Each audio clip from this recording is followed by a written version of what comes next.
Also, hey, we're recording a day early, so I feel like really off. Not Me off too. in recording, but just like off, like Schedule-wise. I don't know what day it is. Yeah. Yeah, like any little slight thing to my normal thing, I'm like, Okay, so we got a message from someone who asked to remain anonymous, but she said, hey. hi. Hey. So I'm listening to the Garbage Cookies Charisma episode, which is the full-length unedited episode that you get on Patreon.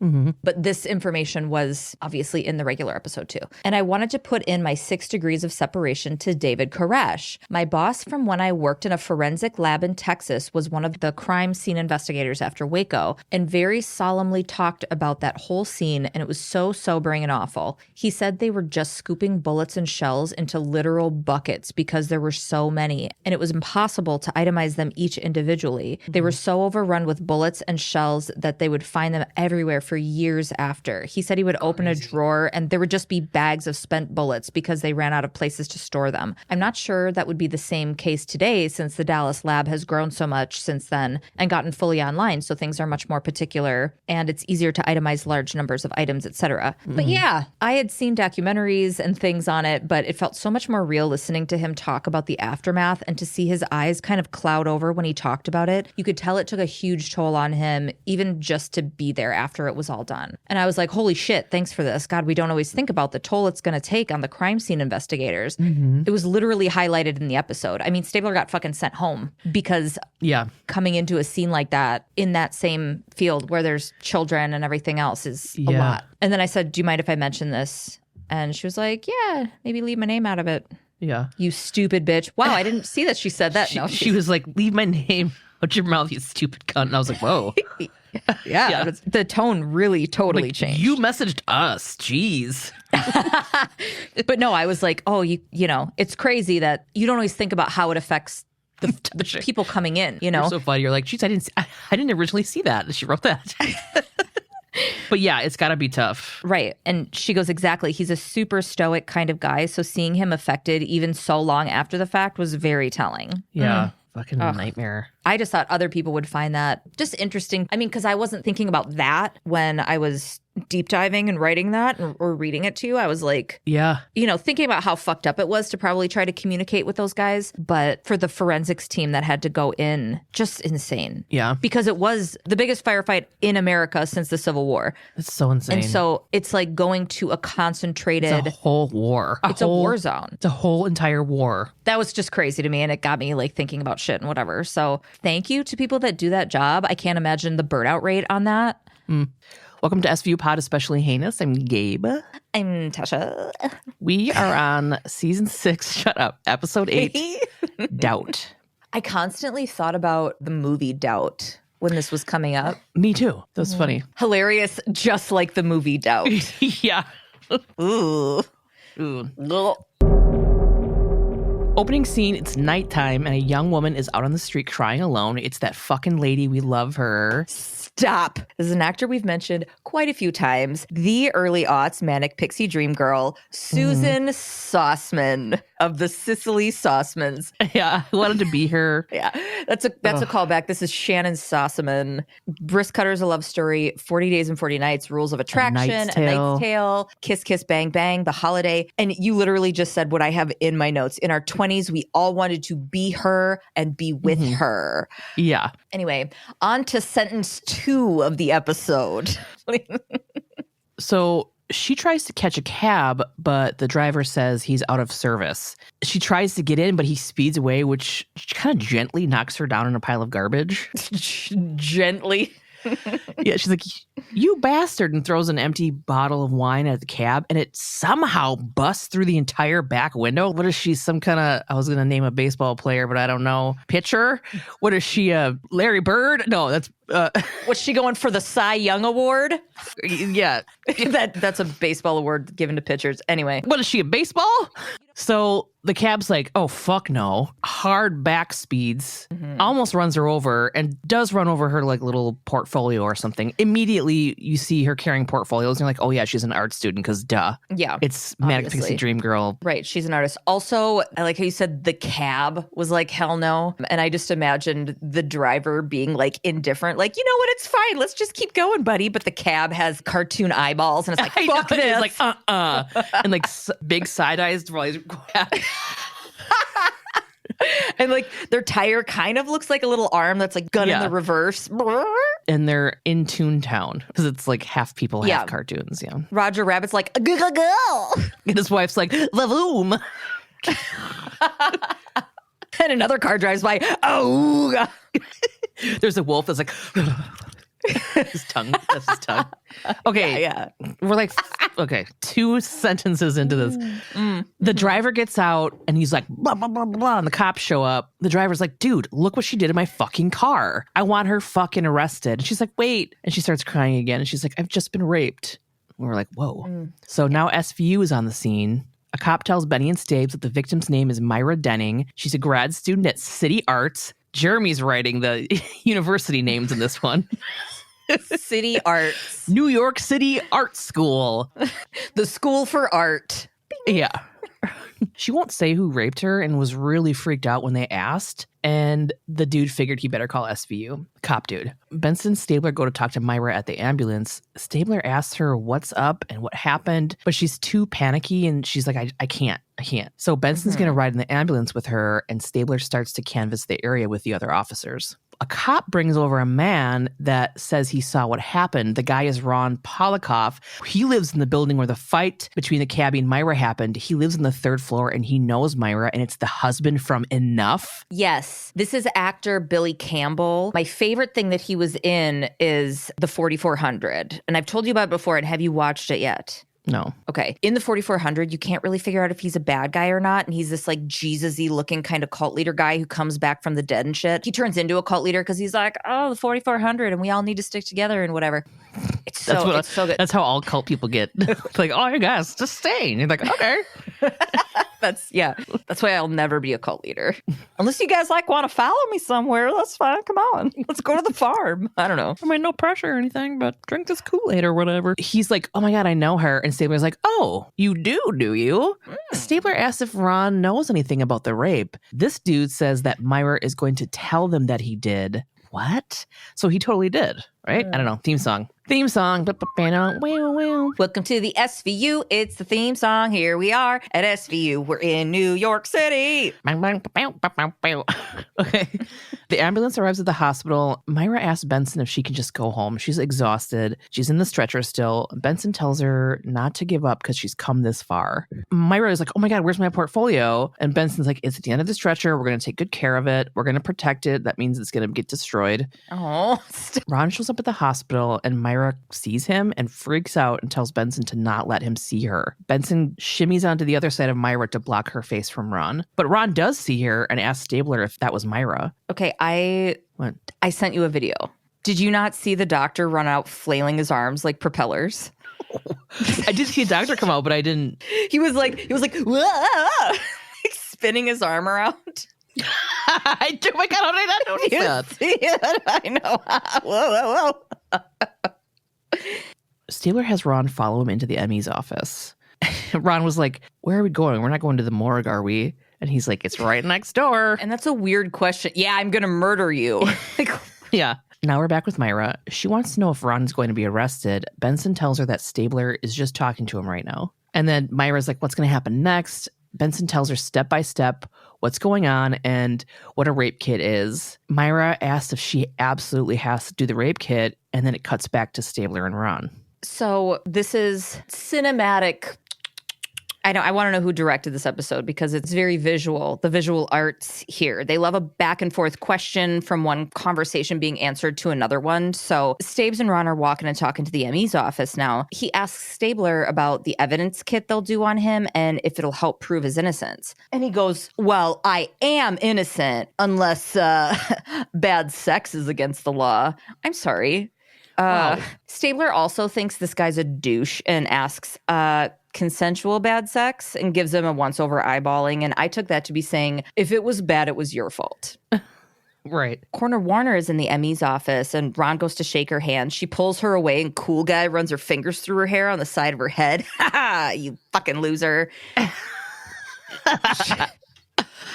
She tells him that she can't shake hands, and he needs to go get undressed behind the screen and put all of his clothes in a bag. Ron tells her that he showered before he left the apartment, but Corner Warner says the Lumalight can show traces of body fluid. So the Lumalight is the blue light thing, and it picks up different frequencies of whatever. I read, what's that? I thought it was purple, but whatever, it's fine. I guess it doesn't matter. Is it purple? Is it purple or blue? Purple light. Is it purple or blue? Maybe it's purple. I don't know. I think it's blue. Now I'm going to look it up. What color is a Lumalight? It's purple. It looks like a UV light to me. Like, that's how it looks. Yeah, it's purple. You're right, and I love you. Thanks for admitting that. When I'm wrong, I'm wrong. She came down in a bubble, Doug. So back with Myra, she's also getting undressed and putting her clothes in evidence bags while she tells Benson her side of the story. Ron had called her saying that he wanted to talk about her work and asked her to come over. Back with Ron, he's telling his version of events to Stabler. In his account, he told her, feel free to drop by. I didn't know she was going to show up at 9 the same night. She wanted him to look at her portfolio because he's on her MFA committee. Back with Myra, she tells Benson that Ron's her teacher, but not her teacher. She's in grad school. And Benny's like, right, but he still grades your work and whatever. They're just clarifying who's who. Well, there's like a power differential there, obviously. Yes. Regardless if he grades her shit or not, there still is. Yep. Back with Ron, he's explaining that he's one of 6 people who evaluates Myra's work. When she got there, he opened a bottle of wine. In this scene, as he's talking to Stabler, you can see Ron's back, and he's got crazy bloody scratches all over it. Also, I thought this was hilarious. Dude's getting naked behind a privacy screen, but Stabler is hard leaning over it like he's fucking Tim Allen's neighbor in a sitcom. He's I'm like, tell me more about that. I'm like, is this a locker room? Like, you're just having a chat with your fucking dick and balls out? Why is he behind a privacy screen? I know. Right. Don't mind me. And he just that cartoon wolf, his eye becomes like a point and he puts it on the end of his dick. the pointy wolf eye. I know exactly what you're talking about. Thank you. Yes. Back with Myra, Myra says that Ron invites people over and has drinks all the time. Quote, Ron loves to get to know his students, especially the women. Back with Ron, he's stammering on about, well, my students are more relaxed and honest about their work in a domestic setting. Do I need to take off my shorts? He means his boxers. And off camera, Corner Warner's like, please. Ron takes his boxers off. Cut. Myra takes her underwear off. Cut. They both have to get on an exam table in their individual scenes. Just, they're making magic over here, folks. Back and forth, yeah. Back with Myra, Benson asks her to continue with her story. We had a couple glasses of wine. Back with Ron, one thing led to another. We started kissing. Back with Myra, she was okay with the kissing, just not with what happened after that. Myra asks the nurse performing the exam what she's using. Again, she also has a Lumalight used to find the fluids and shit that you can't see under normal conditions. The light is very blue. Just kidding. It's purple. It's so purple. But for that light to show, it needs to be dark in the room. Benny's like, I'll get the light. Like, it's not already fucking coal mine black in that goddamn room. The music swells. The Lumalight shows that Myra has something on her thigh, some sort of fluid. As the nurse takes a sample for the lab, Benny asks Myra, who's feeling totally humiliated, by the way, what happened after the kissing. Myra says that Ron was all over her and wouldn't stop. Back with Ron, he says that Myra was all over him, which was fine, but he wasn't into what she wanted. In their room, Corner Warner's doing the Lumalight on his body while they're talking and finds fluids on his shoulder that she snags a sample of. He tells Stabes that Myra wanted to be rough for him to hold her down. Back with Myra, she's tearing up and saying that Ron held her down by her neck. Then she begged him to stop and he didn't. Myra's getting jumpy and agitated. Like every time Benson moves close or the nurse touches her or anything, she kind of pulls back or jumps. She wants to know when they're going to be done. And Benson explains to her that her wounds and abrasions need to be checked and photographed. Back with Ron, Corner Warner finds an abrasion on his tongue. He tells her that Myra bit him. So Stabler's taking pictures of everything, all the injuries and everything now. Back with Myra, Benny's taking photos of her injuries. She's got bruises on her neck and other wounds on her body. Back with Ron, he tells Stabler that when he didn't hold Myra down hard enough, she bit him. And he points to this big old bite that broke the skin on his shoulder, the same spot where Coroner Warner took the fluid sample from. Then he turns around to show Stabler that she scratched his back with her nails because she was pissed he wasn't being aggressive enough. Back with Myra, she says she fought back as hard as she could. Her nails are swabbed. She says Ron had his hands around her neck and she fought but just couldn't get away. Back with Ron, he says it was the only way he could keep her from attacking him. Stabler asks if at this point it was still consensual, and Ron says yes, and that he just wanted to get the whole thing over with and get her out of his apartment. Stabler asks if Myra accused Ron of raping her while she was still at his house. He says no, but he could tell she was probably going to when he heard what all happened in the street, which to me is weird. He wasn't surprised he heard a commotion outside after she left because she wasn't happy he didn't ask her to stay. Stabler tells Ron that he's the professor and that he calls the shots and kind of wonders how he was helpless. Ron explains that his wife left him 9 months ago and he was lonely and not thinking straight, and that Myra came at him like a bird hitting his windshield. Haven't you ever felt that way? You think you're in control, but you're not? And I'm like, ugh, yeah, Stabler feels this fucking way every damn day of his career, you know? So Stabler tells Ron that they have everything they need and they're going to look over everything and compare statements and decide if they have a case. He's free to go. Back with Myra, Myra asked why Ron hurt her. She worshipped him and he treated her like trash.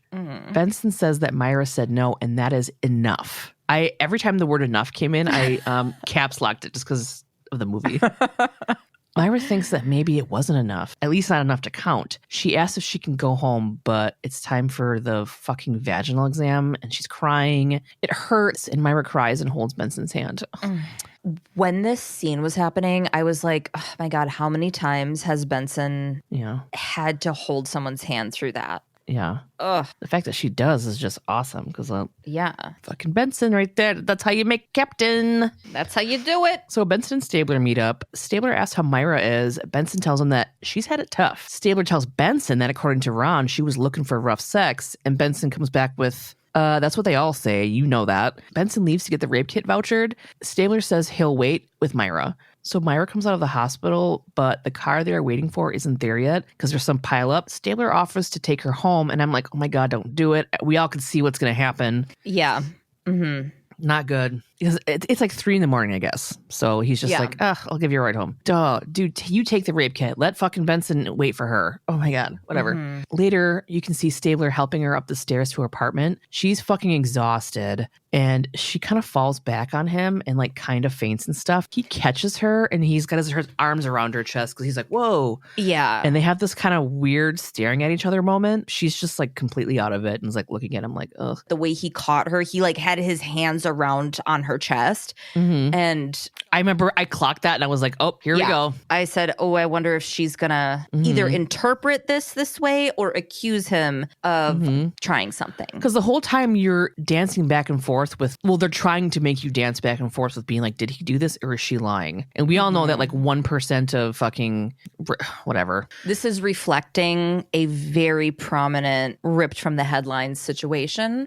And we will see you in the chaser. Okay. He asked her if she can make it the rest of the way, and there's only like 3 stairs left. And she says she'll try. She gets up the stairs and gets to her door, and then like turns back and looks at him super weird. And he does this like eye dart thing. Like he's like, you did great. And she doesn't say anything and just goes inside. She's like just out of it. And I was like, this is going to be bad. Okay. And then that cartoon thing happens and his feet turn into little spinnies and he runs down the stairs. There's like a cloud of I'm smoke. gonna put the sound in post. At the precinct. That's what it sounded like. Okay, at the precinct, Benson and Stabler discuss the case. Stabler thinks it's, quote, buyer's remorse.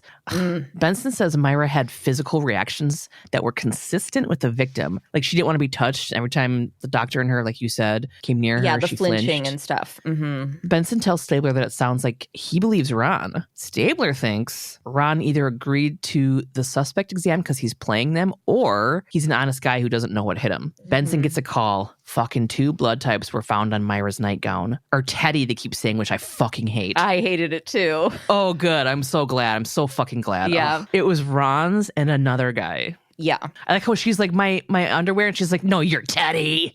And I was like, stop.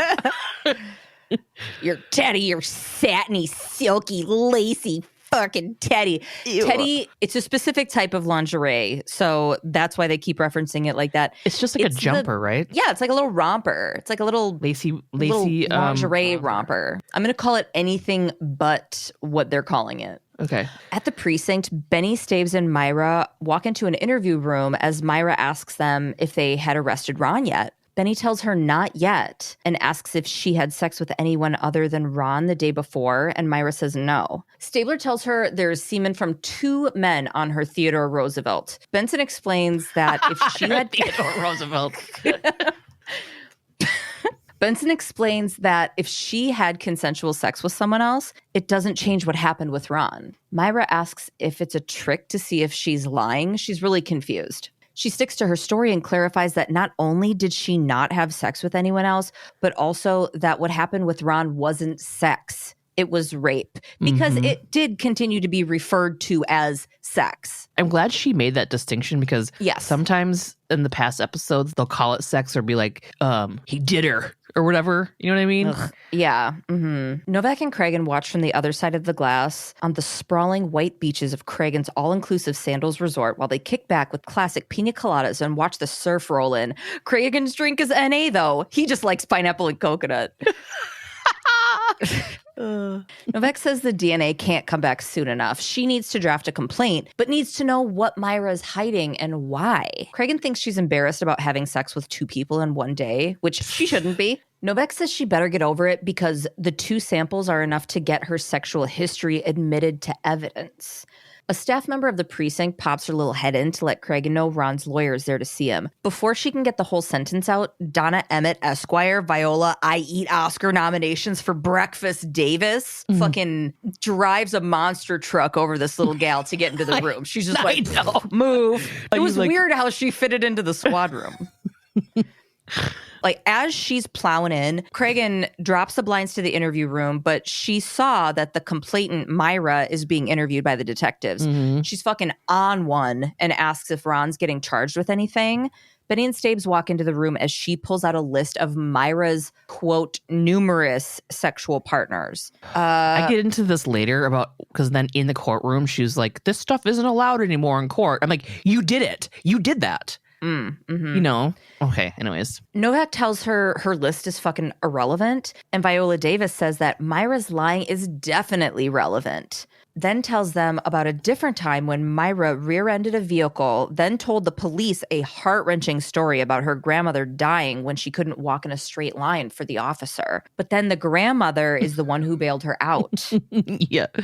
Benson's like, well, I mean, she was having a hard day. And they're like, yeah, well, that fucking grandma resurrected from the goddamn dead, bailed her out of jail. How many grandmas have died? I had a lot of grandmas die during COVID. Oh. No, not for real. I mean, I was just like, when I didn't want to go in. In my career, I've had a lot of grandmas die. No, I'm just kidding. I don't think I ever used that one. I was always too afraid. I would just be like, you know what? I'm not dragging anybody else into this lie. I've got diarrhea. That was my go-to.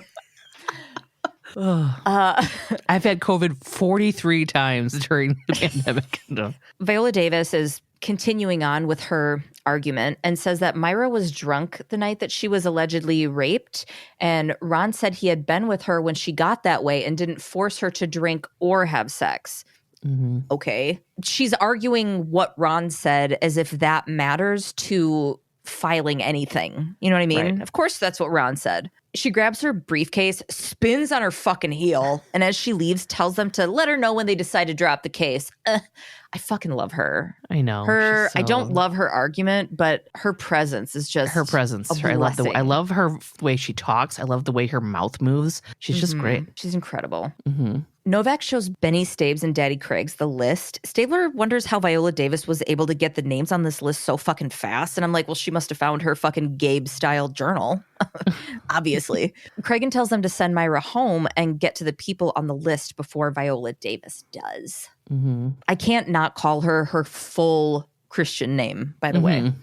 So the detectives start working on making contact with the people on the list. Justin Wexler is the first person that they contact. This fucking guy, I swear he like tried to change accents like 3 different times. He was being a shitty little sass at first. Benny and Stabes are in his studio, his art studio / apartment. He is too busy with so much art that he's going to keep working while they talk to him. He's this just sassy little sass. He tells them that he had been going out with Myra. Benny asks if he was her boyfriend. He's like, yeah, I just gave you the definition of boyfriend. Okay. Benson asks him when was the last time he had sex with Myra.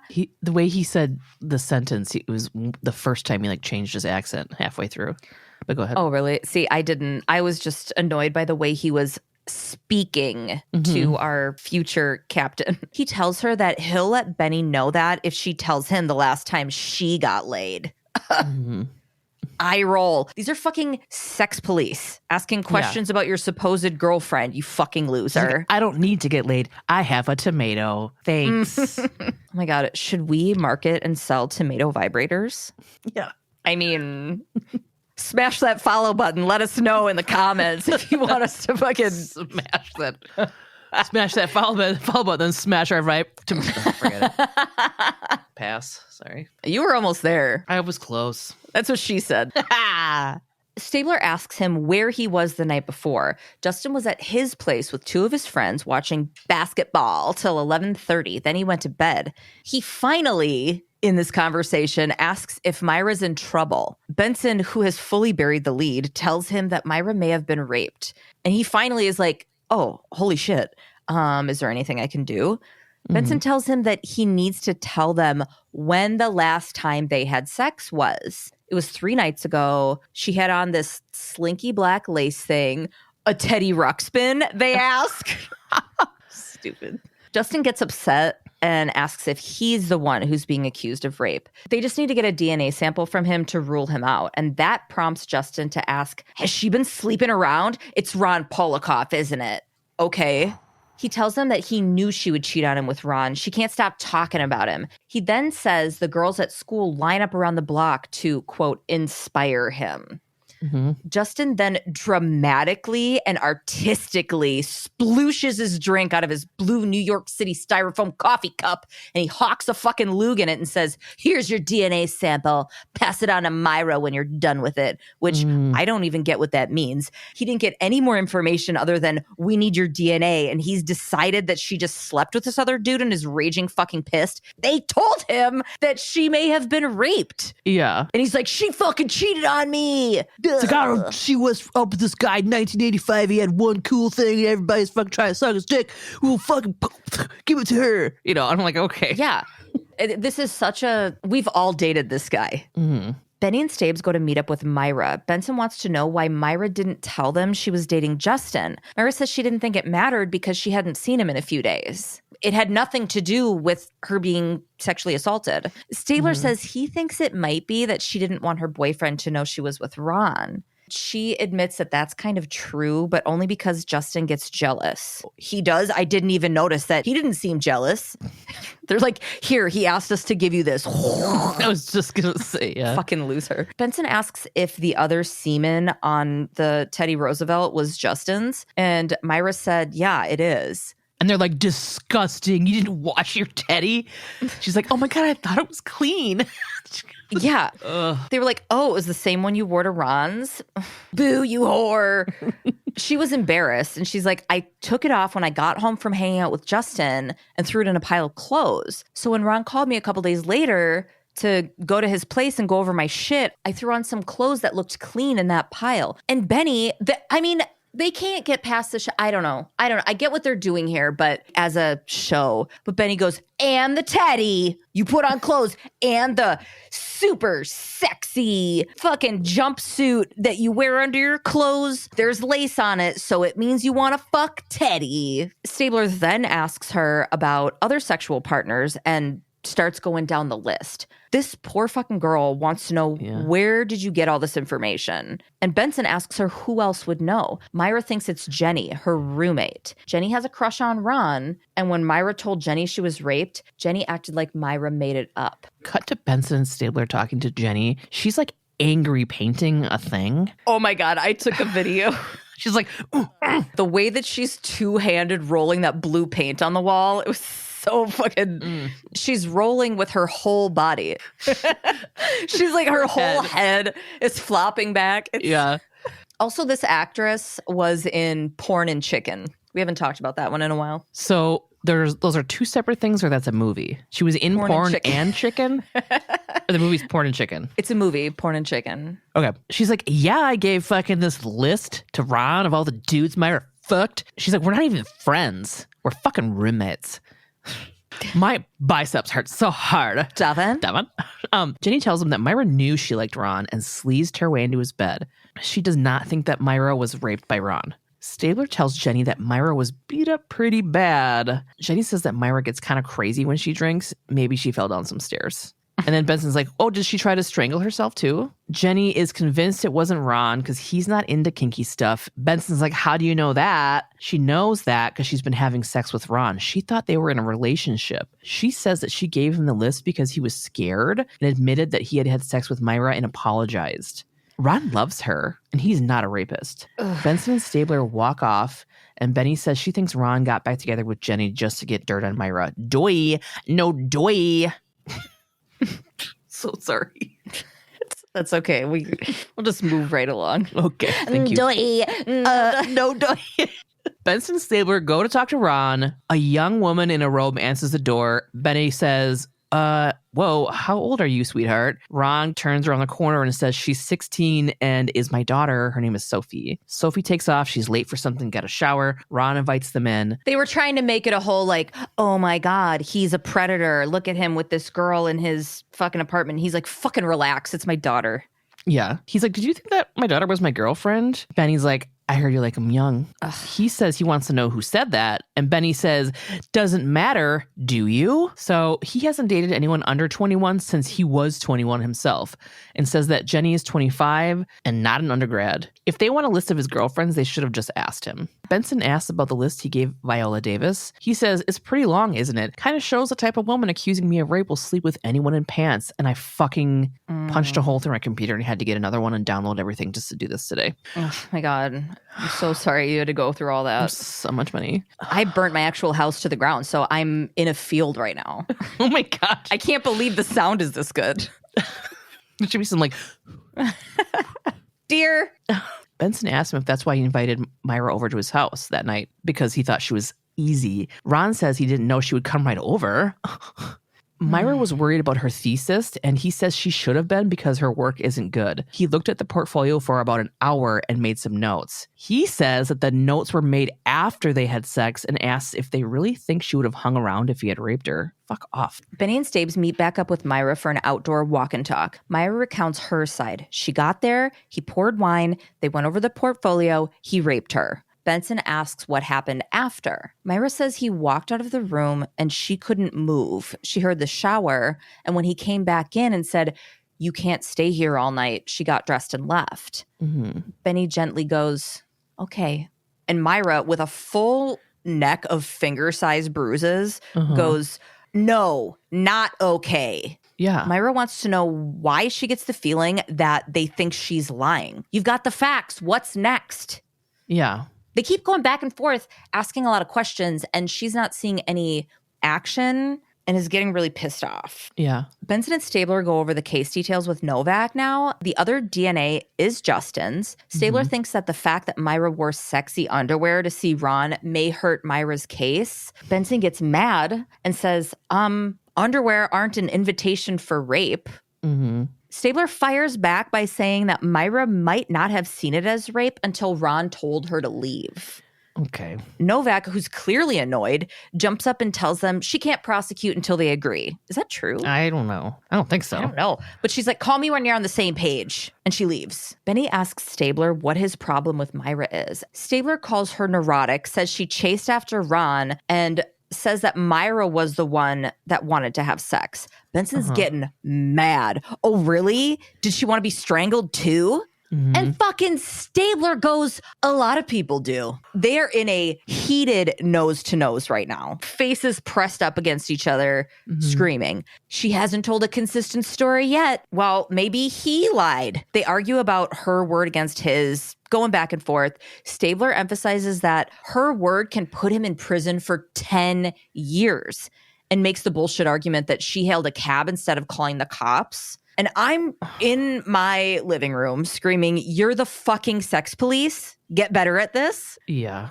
But he keeps going. She didn't even mention the rape until she was about to be arrested. Benson steps into the closet, puts on her Captain Obvious uniform, comes out and yells, probably for the 100th fucking time, Elliot, rape victims are in shock. They're in denial. You fucking know that, you asshole. Yeah. And he's sticking to what he's saying. He goes, I've also seen liars. Very rarely with rape victims, but sure. Everyone in the precinct is just fucking popcorns and sodas. Yeah. Blah, blah, blah. Cragen pops out and goes, hey guys, you come to my office, the two of you, now? Cragen calls him into his office. Attorney Scary is there. She's Myra's lawyer. We've met her before. Yeah. She wants to know why the fuck Ron hasn't been arrested for raping Myra. Stabler says there isn't enough evidence. Scary wonders how the rape kit isn't enough. He says that all the bruises, contusions, etc. could have been caused by rough sex. And then Scary goes, are you just fucking looking for reasons to not charge Ron? Cragen jumps in because it's getting heated and says that the case won't be easy to win, so they're trying to get everything together so it won't fall apart. Scary then says they're not trying to charge Ron because they're trying to hide that Stabler fucking sexually harassed Myra when he took her home from the hospital. Here we go. Here it is. Ooh, Stabler was like, excuse me? Scary says that he touched Myra inappropriately on the staircase. Stabler says, I only touched her to stop her from fucking falling down the stairs. Scary says, maybe that's the excuse you use to cop a fucking feel. Wow. Cragen tells her that's enough. And says there has not been complaints about him in 12 years. He's only been working there for 12 years. Because I was like, well, what happened 12 years ago? I didn't even think of that. Yeah. Well, what happened 12 years ago? Yeah. And first of all, there's been a ton of complaints. Maybe not sexually, but there's been a ton of complaints. He literally just shot a guy. Yeah. He just shot and killed somebody. Yeah. Scary brings up that men can change and then says Stabler's separation that his wife filed for and that she took the kids and moved out might be an explanation for this. Oh my God. Oh my God. Cragen and Benson's faces dropped. Nobody knew. Stabler's face was... He's like, if this was a dude, I would have fucking sandbagged this motherfucker. Nobody knew. The music is intense, and he slowly, oh my God, it was intense. He slowly gets into her face, takes a gulp, and shakily says, you don't have the right to use my personal life to make your case, and turns to leave. Scary says, I don't give a fucking goddamn about your personal life unless it affects my client, and it does. Stay away from her.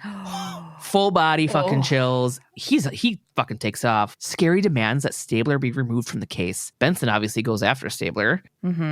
She's like, dude, well, hey. She doesn't believe that he touched Myra, which in itself is kind of problematic, but whatever. Yeah. But yeah, she wants to know what's going on. And Stabler fucking tells her Kathy left him and walks off.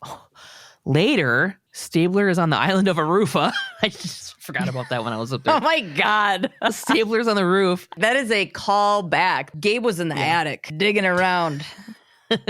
Cragen goes up to talk to him. He tells Stabler to let him know if he needs time off and then asks about this allegations with the touching Myra. Stabler calls it crap, and Cragen tells him that he broke fucking procedure and asks him why he got in a car alone with a female victim. Stabler's like, well, it was 3 a.m. and the sector car was going to be an hour late. I like the way that Cragen's asking these questions. He's asking like this could be a thing. He's not just like, oh, I automatically believe him because he's my friend. You know what I mean? Yeah. He's like, bro, you broke procedure. What the fuck? You know? Give me a rundown of what happened. Yeah. I mean, he's asking him the way he would ask anybody who's been accused. Yeah. Cragen wants to know why Stabler just didn't drop her off outside her building. Why did he go inside? Stabler tells him that she was dead on her feet and she lives 5 floors up. She like couldn't walk. He also kind of wanted to size her up. He should have done that in the precinct. Cragen thinks that Scary is just trying to bully them, and if they arrest Ron, the allegation will go away, and he tells Stabler that he's done with fucking Myra, which is weird because he's there the whole time. And also, what do you mean he wanted to size her up? What does he mean by that? Just like if she could be trusted or not. Just try to get a read on her. You know what I mean? Like she was going to get sick of having you help her up the stairs a couple floors up and be like, oh my God, I just got a burst of energy. Doot, doot, doot, doot, doot. Yeah.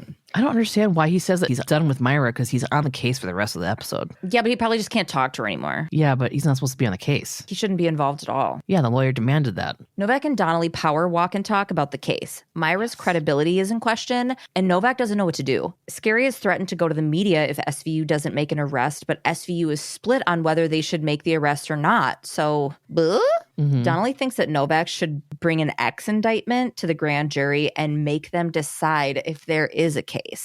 In Novak's office, I think Novak and Benny are doing a little practice questioning for the grand jury because the way that they're speaking is not conversational. It's more like questioning. Yeah. Novak asked Benson what she based her opinion of the rape on. Benson says that Myra showed symptoms of PTSD, possibly from the rape, and recounts her experience with Myra in the hospital. She was just super jumpy, like she was anticipating another attack. Novak asks if Myra maybe misinterpreted what happened with Stabler because of this response. Like, the PTSD and the aftermath of that sort of situation that Benson saw is maybe her also misinterpreting Stabler catching her, which that right there, from the show's standpoint, that's supposed to make us go, oh, there's a major gray area here. Like, she's possibly not making up that Stabler did something, and he may not have intentionally sexually assaulted her. Like, there's a gray area in there where she interpreted it that way and really believes that. Even though Stabler really believes that that isn't true. You know what I mean? Like, that's what this whole little thing says. Yeah, what does she say? Usually the victims, like, after they've been assaulted, they're so shocked they're just waiting for the next one, you know? So yeah, right. So in her mind, Stabler did assault her, even though to Stabler and to the viewer prior to this moment were like, absolutely not. She's making that up. Well, making it up may not be the same as interpreting it that way. Right. It's about perspective and what our own truth is and how we see the world. Some of this black and white shit shoves that out of the way. So just then, Myra and Scary show up in Novak's office. Myra has her computer. She got an email that said, "Whore, liar, I hope you burn in hell. I hope you die, bitch." They can't trace the account. It's from a free ISP. The screen name is Eagle, and Benny makes this huge leap, and she's like, I know. I was like, what? The screen name is Eagle. Eagle is a bird. It's a bird, the national bird of the United States. It's not an uncommon bird, but Benny makes this huge leap and goes, as in Eagle, Colorado, the Kobe case. In reference to Kobe Bryant and the rape accusations. Oh. Myra thinks it's Ron. Scary thinks it's an angry men's group like Dad's Manifesto or the National Alliance of Free Men. Dad's Manifesto sounds like a band name. I like it. I do too. Even though it's probably an awful, awful group. Scary thinks that Ron contacted one of these groups and they're using threats and intimidation to get Myra to drop the charges. They really like leap around in that whole scene. Yeah, there's a lot of speculation. It's almost like they thought there was going to be a different ending and then they changed the actual ending. Oh. Like all these men's group were going to show up and... Yeah, they're referencing a lot of, I don't know. But I think all they're doing is painting a picture for us of it's being put in the public eye.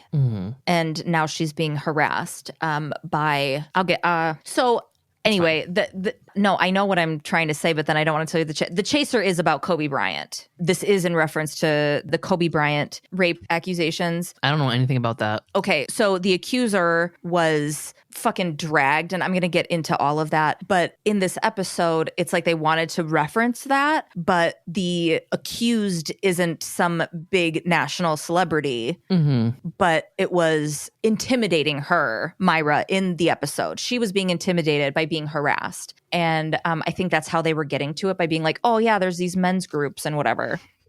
Benson asks to borrow Myra's computer to bring it to Taru to see if they can figure it out. At the Taru lab, the emails were tracked to the City Arts campus. City Arts, the art of the city.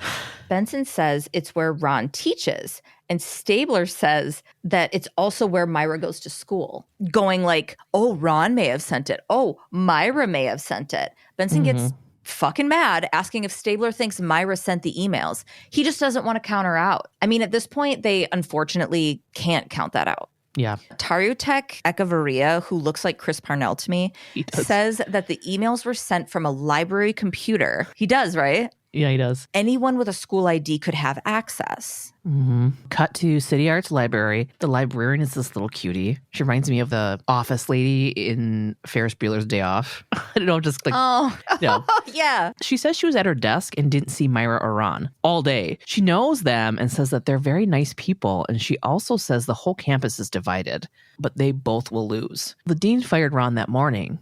So that's big news. Yeah. I just like paused weird. And I was like, well, okay.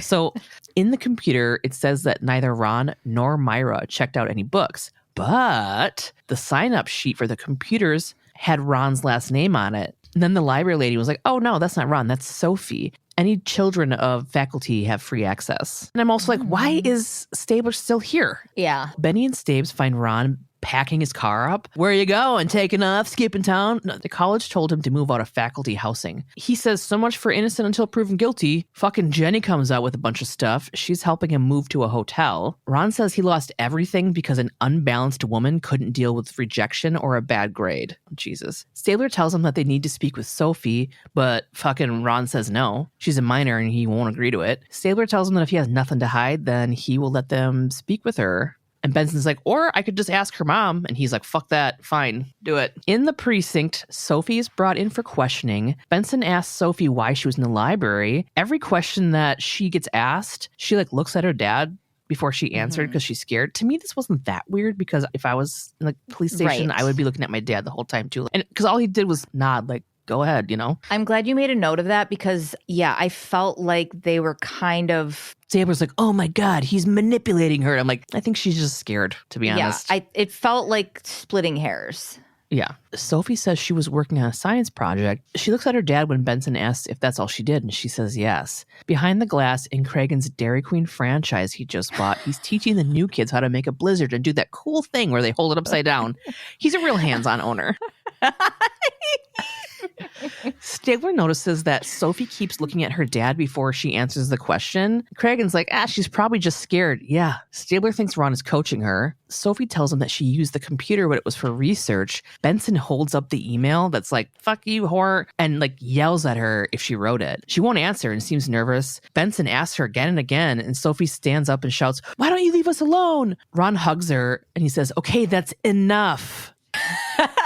So yeah, Ron's holding her and like kissing her forehead. Ron admits that Sophie sent the emails. She probably saw how upset he was and heard him talking on the phone about Myra. He's responsible for this, not her. Behind the glass, Stabler gets mad. He's like, what? He tells Cragen that Ron coming forward to say that he did it makes them think he's a stand-up dude. Stabler thinks that he's manipulating the hell out of Sophie and that he's manipulating SVU. The first thing Ron said to him is that Myra was going to say he raped her. And Stabler said, he's good. Benson comes in and kind of overhears that last part. So now you don't believe him. Then Novak comes in. The grand jury voted to indict Ron. Novak is on the way to tell Myra and ask Benson if she wants to come with. Outside the apartment of Myra Denning, Novak and Benny are knocking on her door, but she doesn't answer, so they're going to leave to go see if they can find her on campus. A Stanley Tucci-looking guy with rubber arms and legs wearing a sweater vest and glasses boings between them as he rushes up the stairs and angrily bangs on Myra's door. That was, yeah. It was a bald Flanders. Yeah. He's like, boo, boo, boo, boo, open the fucking door. They look at him like, what? And he bangs super hard again, yelling again. Benny's like, fucking chill out, dude. She's not home. He goes, she better be. There's water pouring through the ceiling. Oh, shit. Zero hesitation. The music person in the studio cranks it to a fucking 11 as Benny shoves this dude out of her way and into a service closet before she hee-haw donkey kicks the door in. Yeah. They rush in and find Myra passed out in the tub. She still has a pulse. Novak calls 911. Benny finds a bottle for sleeping pills floating next to her in the tub. On the phone, Novak tells 911 it's an attempted OD. At the hospital, Stabler shows up and asks Benny how Myra was. But he asks her like, how's Myra? Mm-hmm. And his tone tells me he's gonna be a fucking prick. Benson starts kind of beating herself up to Stabes, saying she feels bad. She didn't see how bad Myra was feeling and she didn't do anything to help her. Stabes is so pumped to be right, I guess. He says that Benny did exactly what Myra wanted her to. So I think he's like, I believed her for a second and now I'm back to she's a piece of shit and I'm mad that I believed her for a second. So he's just sassing so hard. He asks Benny How long did it take you to get to Brooklyn? 45 minutes? Stabler lets her know that Myra called the office after Benny had left. She wanted to know about the grand jury decision. Munch told her that Ron had been indicted and Benson was on the way to see her. She knew that Benson was coming. In the hospital room with Myra, Benson's standing at the foot of the bed as Myra wakes up. The way the camera has this set up too, it's like they make it look like the bed is like 40 feet long. It's classic separation. It's Myra's POV shot. The whole thing, artistically done, this whole fucking episode. She wakes up, looks at Benson, and just says, "You saved my life." Benson, who isn't super pumped, asks Myra what would have happened if I had gotten stuck on the bridge. Myra's confused. And Benson calls her out on knowing her tub would flood the neighbor's apartment. She knew Benson was coming and that she wouldn't die. The way she went about this was pretty, it wasn't very gentle. How would she know that it would flood in the right amount of time? You know what I mean? It just doesn't make sense to me, but whatever. It's really mastermindy, but that's what they're accusing her of being. So Myra starts crying and says she was taking a bath and she took sleeping pills because she'd been having trouble sleeping, but then took more because she just couldn't stop crying. She felt herself going, but didn't care. She just wanted to die. So that kind of makes sense too. That's also an explanation. She says she doesn't want to relive the details in court. The grand jury was already horrible. Ron's just going to say she's lying and she can't prove anything, but she's not lying. So now we're at the trial. Novak questions Myra on the stand. She asks her why she didn't call the police or go to the hospital after the rape. Myra just wanted to go home and hide. You know what? Whatever people do after is fine. I think if I was raped by somebody that I knew, I probably, first thing I wouldn't do it, I probably wouldn't go to the cops. You know what I mean? Or the hospital. Does that make sense? But I don't know. There's a period of time where your brain is trying to process that this person did this. Maybe I'm somehow at fault. Maybe I made this happen. There's lots of reasons why people don't go to the hospital right away. There's lots of reasons why people don't go to the cops for a long time. And so this question is seemingly irrelevant to me. Right. So Myra said she just wanted to go home and hide. She tried to hail a cab. He wouldn't take her to Brooklyn. She, quote, lost it, threw the bottle at the cab. When the cops came, they were the first person she felt safe to tell she had been raped. Now it's Viola Davis's turn. She accuses her of not acting like a rape victim, which Novak obviously objects, because what the fuck? Yep. And then she asks her if she ever accused any other man of assault. And Myra says no. Then Viola Davis brings up the incident with the stairs and Stabler. And Myra says, I don't remember. So Viola says, let me refresh your memory, and tells her Stabler gave her a ride home. He helped her to her door. And then the next day she claimed sexual harassment. Viola Davis says, an officer of 12 years with an unblemished record, he groped you? An unblemished record? First of all. Second of all, that means nothing. First of all, and then she whipped her scarf behind her neck. Second of all. Did I really? You didn't even say it first of all. You just threw your scarf over your shoulder. And I loved it, and it seemed appropriate. Thanks. Also, you can be groped by a police officer. With a flawless record. Heavy quotes around the flawless. People haven't reported, quote unquote. Okay. Viola Davis asks if she made it up. Myra starts crying and says she's sorry. She was just confused and was in pain. Again, Viola Davis asks if she made it up. Myra keeps crying. Novak says that Myra needs a break. Judge calls for a 10-minute recess. Then Myra has to walk by Ron for some reason. Damn near like doing that thing that you have to do on an airplane or like in a stadium when you're trying to scoot by somebody. Like they're like, fucking, it's like, let her go around the other way, you guys. There's other ways. Why do you do this, SVU? Why do you do this actual government thing that happens? Later, Ron takes a stand. Viola Davis asks Ron if he regrets anything from that night. He says he regrets inviting Myra in, drinking, and having sex with a, quote, troubled young woman. He says he didn't break any laws and calls himself the victim. If anybody's a victim, it's him. Right. Novak questions Ron now. She holds up the photos of the bruises on Myra's arms and neck and all that stuff. She asks if he made them. He then starts getting pissed and asks if they have pictures of his bruises and his bite marks. Novak asks again if he made those bruises and marks. He says he did, but because she wanted him to. And when he didn't, she would scratch him so hard she drew blood. Novak's like, bro, you're 6'4", 200 pounds. Myra is maybe 115. You still want to claim you're a victim? A woman forced you to have sex with her? Okay, don't go down that road, Novak, because that fucking happens. Don't fucking... Men can be raped. Don't fucking say that shit. Men can be raped by women. Anyways, you were literally in an episode where you raped a guy, Novak. In like the second season. Oh my God, I forgot that. He says he's the victim because it's his face in the papers. His kid had to change schools. He lost his job. His wife sued for fucking custody of Sophie. His life is in shambles, and all he can say is he did not rape her. So at the precinct, Benson and Stabler discuss the trial. Benson wants to know what Stabler thinks. Stabler says he thinks he's glad he's not on the jury, and Benson agrees. It's a tough one. Benson tells him that she saw a scared and hurting woman, but maybe she jumped the gun in believing her. Stabler thinks he probably didn't give Myra a fair shake. They're doing that fucking Grease thing where they both like give up a little bit of themselves so that they can come together, you know, and then fly away in a car. I mean, I'm seeing it as like they're both opening up to the possibility that this is a he said, she said. Right. You know, and one leans into one for one reason and one leans into the other. So it's not a flying off in the car Grease thing? They're not flying off in a car. There's no flying cars, yeah. Okay, well. Maybe there is. I hate the show. We're ending them. I've been waiting for 6 seasons for a fucking flying car. Okay. I've actually been waiting my entire life for a flying car. I think we all have. We all have. Stabler says that seeing Ron and his kid that one night, and he's like, man, he only gets to see her Wednesday and every other weekends. It really got to me because of what he's going through, you know? Mm-hmm. So Benson asks him what the fuck happened with Kathy. The job made him hard to live with. That's what he says. Benson, what? I made a note of what Benson said. Benson tries to do one of those, like, we're pals joking around, even though it's a tough situation. She goes, she should try working with you. And then I wrote, cute. He's like, I wrote, yuck, yuck, yuck, yuck. Then she asks him if he's okay. And he kind of does this, like, shrug thing and opens his mouth to talk. But then Cragen pops in. We were about to get some feelings, but nope. Nope. Bury him. Yep. Novak called. Closing arguments are about to happen. Closing arguments. We're in the trial again. Closing argument. Close those arguments. Close them up tight. Okay, so Viola Davis argues that rape used to be hard to charge. The victim was on trial, but the laws have changed. Women's identities are protected. Their sexual history excluded. But that's fucking bullshit because she's the one that pulled out that fucking list about who Myra slept with. Right. She's like, why can't we go to the good old days where we just dragged women for being sluts? Yeah.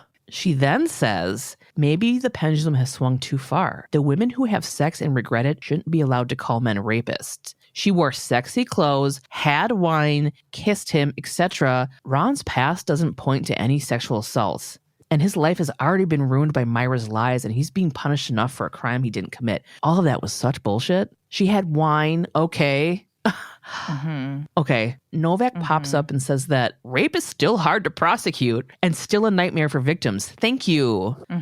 Novak tells the jury that Myra had to go through 3 sexual humiliations: rape, the rape kit, and the fucking trial exposing her / reliving all of her trauma. Novak urges the jury to ask themselves, why would she put herself through such hell if she wasn't telling the truth? Cuts to the judgment. The jury handler guy or whatever hands the verdict to the judge. She looks at it. The foreman. Is that whatever? Well, the jury foreman is the person who does the announcing. Are you talking about the officer, the court? Who brought it back and forth, but he wasn't like a cop. He was just a guy. The jury handler guy hands the verdict to the judge. She looks at it and does this like, oh. And it's handed back to a jury to read out loud. The judge says, in the case of the People versus Ronald J. Polikoff, docket ended 445 on the count of the indictment of the charge of rape in the first degree. What is your verdict? And the camera's panning to like everybody's face. And it's like, the jury says, we find the defendant Toyota. End of episode.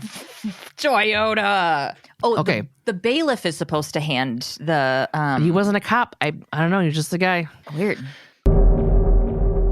So, ripped from the headlines and randomly mentioned in the episode, like I had said earlier, this episode is said to be based on the Kobe Bryant rape case. Okay. I really want to make the point that I'm here giving the facts to the best of my knowledge. Yeah. All right. Researching this honestly made me fucking sick to my stomach Just the world we live in is so fucking gross. Finding actual facts and not just opinion pieces followed by some primo incel commentary was an entire job within itself. Searching any of this stuff and finding actual information that wasn't heavily leaning one way, usually in the favor of Kobe Bryant, was really tough. So if you have an extremely strong opinion on this either way and you don't like what I have to say, I'm not sure what to tell you.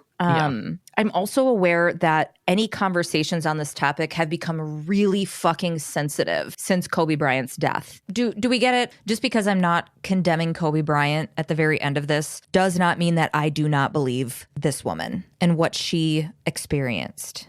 Kobe Bryant, in case you didn't know who he was only 18 when he was drafted to play basketball in the NBA in 1996.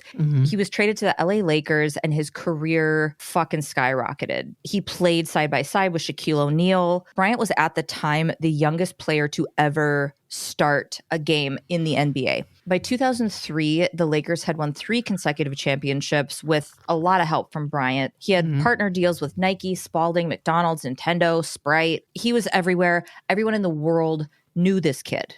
Okay. Yeah. On June 30th, 2003, 24-year-old Kobe Bryant checked into Cordillera Lodge and Spa in Edwards, Colorado. He was there to have knee surgery at the Steadman Hawkins Clinic in Vail. The 19-year-old concierge on duty that night took the basketball star to his room. I'm going to call her Kay. Her name is out there, but as far as I'm aware, she's never spoken publicly, given an interview, or personally made herself known. If it were up to her, I truly believe we would not know her name. So I won't be using her name. Okay. I'm going to try to keep straight the back and forth of differing accounts and new information over time. I'm hoping this is easy enough to follow. Okay. So Kay takes him to his room. Bryant asked her if she would come back in 15 minutes to give him a tour of the hotel. When she returned, they toured the facilities and then went back to the room.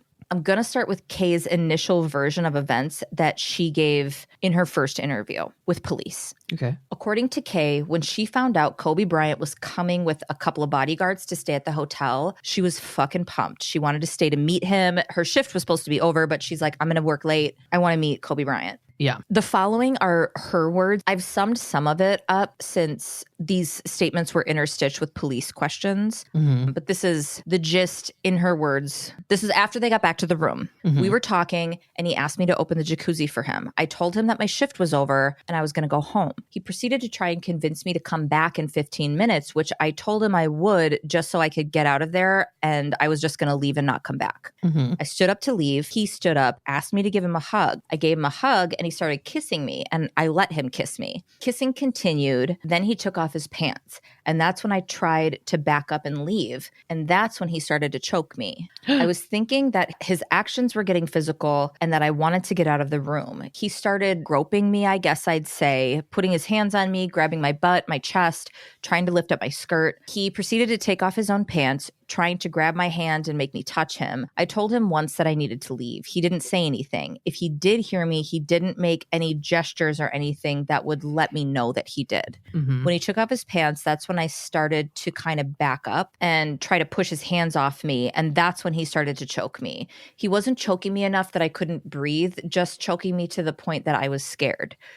She said that during this time, she wasn't saying anything, just physically trying to move toward the door, move his hands away. And that's when he put his hands around her neck, like in response to her not backing up, fighting him, but in her mind indicating that he should know to stop. Yeah. Then he held me by my neck and physically forced me over the side of the couch. That's when he continually had one hand around my neck and with his other hand pushed me over the side of 2 chairs, turned me around and bent me over and lifted up my skirt. At that point, I was just kind of scared and I said no a few times. And then he lifted up my skirt, took off my underwear, and came inside me. Oh my God. That's when he kept coming inside me. And then he leaned his face towards my, I think she meant like penetration. Yeah. When she said that, I'm not 100% sure, but that's what I think she meant. Then he leaned his face toward mine and asked me if I liked it when a guy came on my face. I said no. Then he was like, what did you say? Grabbed and like tightened his hold on my neck. I said no. He said he was going to do it anyway. And then at that point, I got a little bit more aggressive with him and tried to release his hands from my neck. and he was still behind me. And at that point, he's still choking me. I was not trying as hard as I could have to get away, but I was still trying. When I started to get a little bit more aggressive, tried harder to get away, that's when he stopped. I stood up and turned around, and he forced me to stay in the room until I had calmed down a little bit, made me fix my hair and wash my face. She had told police that the penetration had lasted about 5 minutes, that she had been crying, and that Bryant told her several times that she wasn't going to tell anyone. So after she left his room, other employees saw her and said that there was no indication, visual indication. There's nothing that looked different about her appearance. That is not me saying it didn't happen. That's me saying that there were a lot of things said that made this shit bounce back and forth like it did in the episode. Yeah, I mean, like, what do they expect? Like, I think people always expect like rape victims to come out like disheveled, screaming with bruises at her job. Oh my God, fuck, whatever. The next day on July 1st, Bryant went to his scheduled surgical appointment while Kay, along with her parents, went to the Eagle County Sheriff's Department.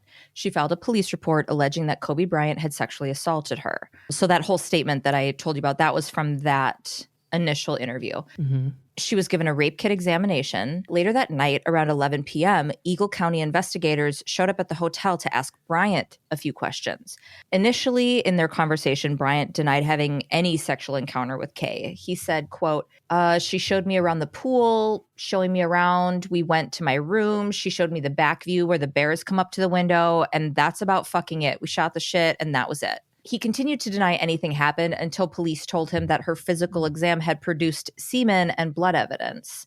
He then admitted to having consensual sex with her. In his version of events, when they got back to the room, Kay showed him her back tattoo and they started kissing. She went down on him for a few seconds before they had about 5 minutes of sex. Investigators asked Bryant about the bruise on her jaw, along with vaginal trauma found during her physical exam, which Bryant explained was from rough sex. He told investigators that choking was his thing in that type of situation, but again, that it was all consensual. He also encouraged police to question another woman he had been sleeping with, that she would attest to this being the way that he rolled. He was like, call Michelle, talk to Michelle. This is exactly what we do. This is how I do things, da-da-da-da.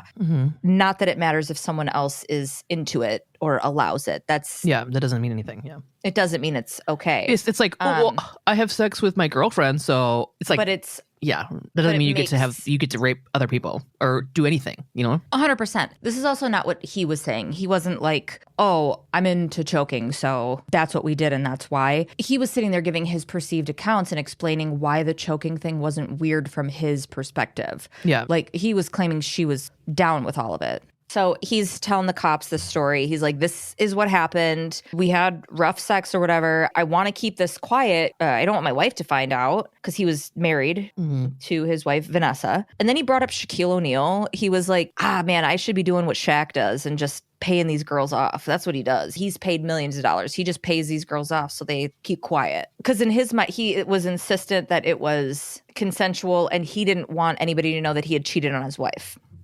He said he didn't remember Kay ever saying no, except for one time. She said no when he asked her if he could come on her face. And that's where their accounts line up.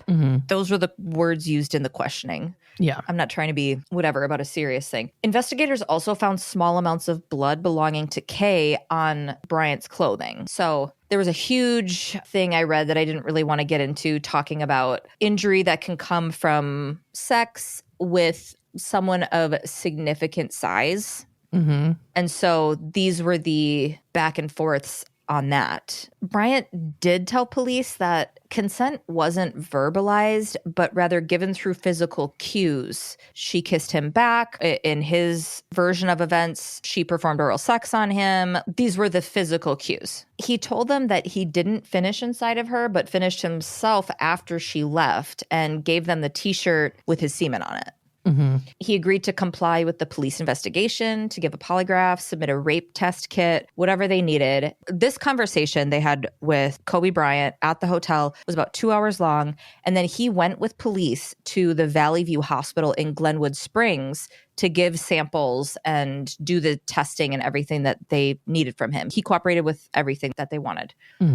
Bryant's bodyguards picked him up a few hours later, and they headed back to LA that day. On July 4th, Sheriff Joe Hoy issued an arrest warrant for suspicion of sexual assault. So Bryant flew back to Eagle, Colorado from LA to turn himself in. He paid the bond. It was a $25,000 bond and was released. And then he was formally charged with sexual assault on July 18th. This is the first famous press conference, the beige sweater press conference. Other people that know the story will know what I'm talking about, but you said you're not familiar with any of this at all? No, I do remember hearing about it. I don't remember it being cold. I just remember, there's been a few sexual assault stuffs with NBA and NFL and whatever. I do kind of remember there being an SNL where Maya Rudolph played Vanessa Bryant, and she's like, oh, you know what? I hate going to my husband's rape trial or whatever. And I was think about that so often. Me too. I think about it a lot. Me too. Just that line. Yeah, because the whole audience was like kind of a weird pause, and then they were like, and then laughed. And I was like, yeah, because it was made into like media fodder. There were so many jokes around.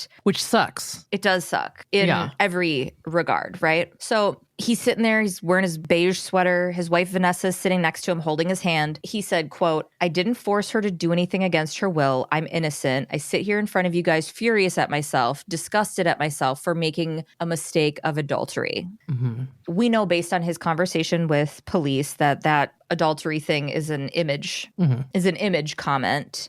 Yeah. But he's not on trial for cheating on his wife. Mm-mm. The court of public opinion has nothing to do about that. This is in the days of like, when was it that fucking Clinton was like, no, I didn't get a fucking blowjob in the Oval Office, and people were more upset about Monica tempting a married man. Fucking barely out of high school, fucking Monica. Don't even get me started.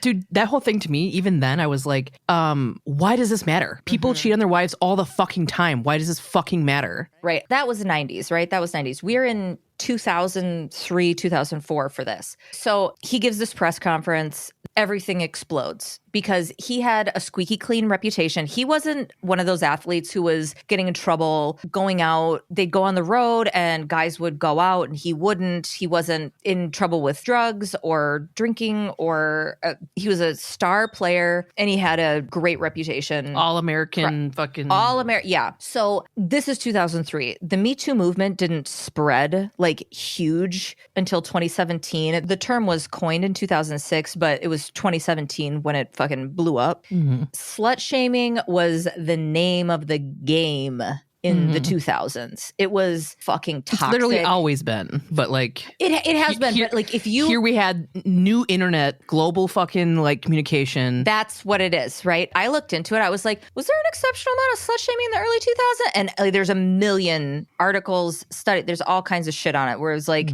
if you made it through the fucking toxic fucking 2000s, congratulations, ladies, because that shit was fucked. It was super normalized. It was just casually part of the constant conversation. It was pick me as fuck, all of us. Mm-hmm. All of us, yep. Everyone was obsessed with like Britney Spears' virginity, the grown men interviewing her about her boob jobs, if she had any, like on TV. It's fucking weird. It was a wild time.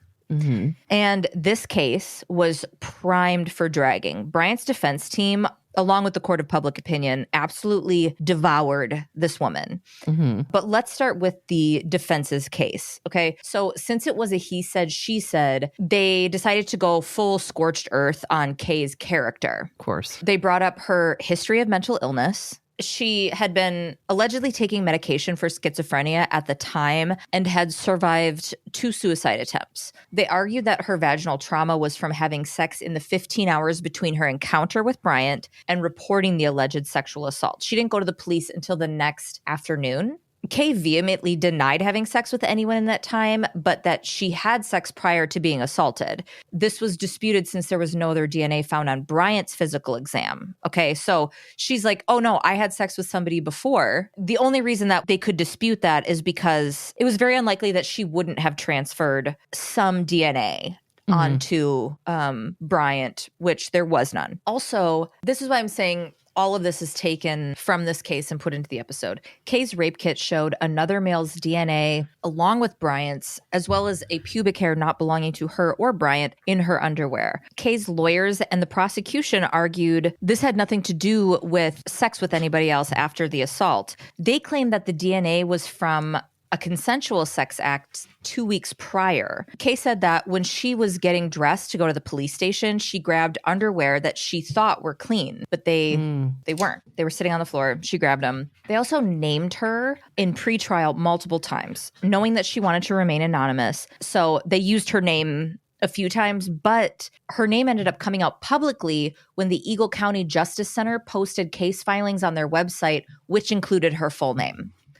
Jesus. Colorado's rape shield law is supposed to protect victims by barring evidence being brought in regarding the victim's sexual history, okay? Evidence in quotes. Unless there is a compelling reason to admit the testimony. Now, I'm not certain how much was going to be admissible for the actual trial, but some of the following was on the fucking table. Kay had upwards of 65 sexual partners. They felt like this was relevant. She had once had sex with more than one person in a day. Again, they felt that this was relevant. A former friend of hers, this is the Jenny in of the it episode. all?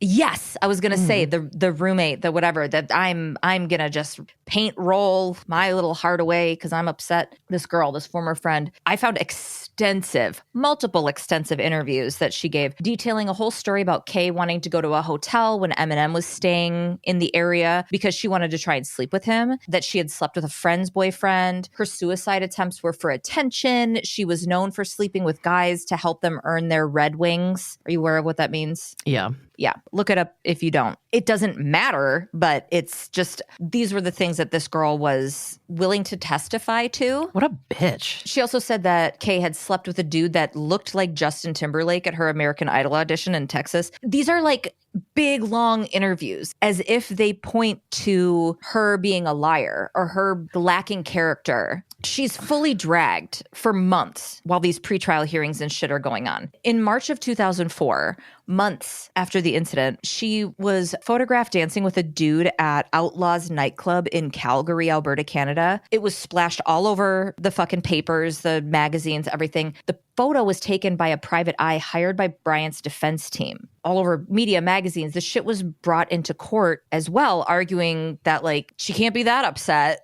You know, like, look at her grinding on this guy. Their arguments weighed heavily on slut shaming, big time. Yeah. None of that means that someone... I know. Yeah. Your argument boils down to she was asking for it. Lying or asking for it. Yeah. Yeah. I didn't find anything that put anyone in her corner. I will say that. Bryant's attorneys were at Wes Dawson's door asking questions. Wes Dawson was a dude that she hung out with. That's a guy's name? I thought it was like a place. West Dawson? His name was Wes Dawson. Wes, like Wesley, yeah. They were going to have him come to Colorado to testify. He said that Kay told him she was going to file a civil suit so she could open up a music studio, buy breast augmentations for herself and a friend, and buy another friend a koala bear. These people could also be lying. You can't own a koala bear, first of all. So I guess all it means is that his statements didn't look good for Kay and added weight to the defense's case. The slut-shaming aspect is super fucked up, talking about her sexual history and everything, but character witnesses in any kind of case serve a purpose. This information came out pretty recently, actually. Was it the FBI that had this? The information wasn't available, but bodybuilder Patrick Graber had offered in writing to Bryant that he would make Bryant's problem go away for a price. Jesus. Offering to kill her. Did he go to jail? Yeah, he did. Kobe Bryant was like, this has got to go to the cops. Yeah. The legal team turned the information over to the police. Deputies reported the plot to Kay in Colorado. So Kay knows that there's death threats and offers to kill her to someone who could very well afford it. This was a whole other side thing. There was this whole undercover operation that led to Graber's arrest. He was in prison for 3 years. I don't think I could take it. I don't think I could either. Like, all of this is going on months and months and months. Kobe Bryant he's lost endorsement deals. His reputation is tarnished. It was a big joke in the media, like we had said. The thing that kept getting commented on was the ring that he bought for his wife, the $8 million, like 4-carat purple diamond or whatever, the apology ring. Vanessa Bryant did have a miscarriage in this time. I can't speculate as to what caused it, but the stress of all of this probably didn't help. If we're talking about possibilities here. So Kay ultimately couldn't take it anymore, and 4 days into jury selection refused to testify. Without her testimony, there was no case. There was no moving forward. On September 1st, 2004, the Eagle County District Judge was forced to dismiss. Kay also recanted some of her initial story, including the fact that She told police that Bryant had actually not held her in the room following the assault, that she had washed her face and cleaned up on her own elsewhere in the hotel before leaving the grounds. There were a few instances of her omitting and embellishing. What does that do? That like tips the scales again, right? I'm not saying that. I'm saying for them. Yeah. As part of the agreement to not go to trial, Kobe Bryant gave a public statement. This is just a piece of his statement that I felt was kind of the key point in this whole thing. He said, quote, "I also want to make it clear that I do not question the motives of this young woman. No money has been paid to this woman. She has agreed that this statement will not be used against me in the civil case. Although I truly believe this encounter between us was consensual, I recognize now that she did not and does not view this incident the same way I did. After months of reviewing discovery, listening to her attorney, and even her testimony in person, I now understand how she feels that she did not consent to this encounter." That is never the case. Yeah. I've never before or since heard someone give any wiggle room to. Maybe we interpreted this differently. Like that does not happen. Yeah, it doesn't happen. Even, I mean, not that makes regardless. Anything, just saying. Yeah. It doesn't take away from her experience, right? Right. That's the part that makes it so fucking hard. Do you understand what I'm saying? How fucking messy it is? Because he immediately cooperated. His defense team is going to try to keep him out of prison. He could have served years and years in prison. So his defense team is doing whatever they got to do to build their case. And then he recognized her point of view, which PR, maybe, I don't know. We can't say. That is, at the end of the day, what's throwing me. It's like, I 100% believe that this woman experienced what she experienced. And then he says that and takes an ownership that we don't hear from people in the position that he's in. I mean, he could have just as easily come out and been like, listen, she finally admitted it. I'm going to move on with my career and my family and like take this exaggerated moral high ground. Yeah. That's how most of the famous people like quote unquote apologize. I think that's what stops me in my tracks from going, fuck him. I don't believe that. But I did want to make a really clarifying point that impact is greater than intent, which is unfortunate for someone who argues that they didn't have that intent. Right. I believe that that's what she experienced that night, that she had real fear and a real feeling of powerlessness. Kay later filed a civil lawsuit, initially under Jane Doe, but was forced to refile using her own name. She wasn't allowed to file the suit anonymously. The settlement was never publicly verified. They settled out of court, but it's been speculated that it was around and above $2.5 million. Kay went on to have a quiet life. You can't find much about her. She lives with her partner and they have a kid. That's really all we know. Kobe Bryant went on to have an epic career. He became an active ambassador for After School All-Stars for 12 years. He worked with the Make-A-Wish Foundation for 20 years. In 2007, he launched the Kobe Basketball Academy, mentoring and training young kids and teens. He helped raise tens of millions of dollars for cancer research. He is a beacon of the Black community. On January 26, 2020, Kobe Bryant died in a helicopter crash along with his 13-year-old daughter, Gigi, and 7 other passengers. He was 41. Yeah, I knew about the helicopter. I didn't realize it was Kobe. I knew it was somebody. I forgot. I don't know shit about Kobe Bryant. Oh, fuck. Well. All right. Well, next week we have season 6, episode 9, Week. Benson and an ex-cop, now psychiatrist, are trying to find a serial rapist who preys on fucking disabled women. So this is going to piss me off. I say like that's a surprise. Me specifically, I don't like this. Only me. This is a very niche thing that I don't like. Rate, review us, email us at svupod@gmail.com.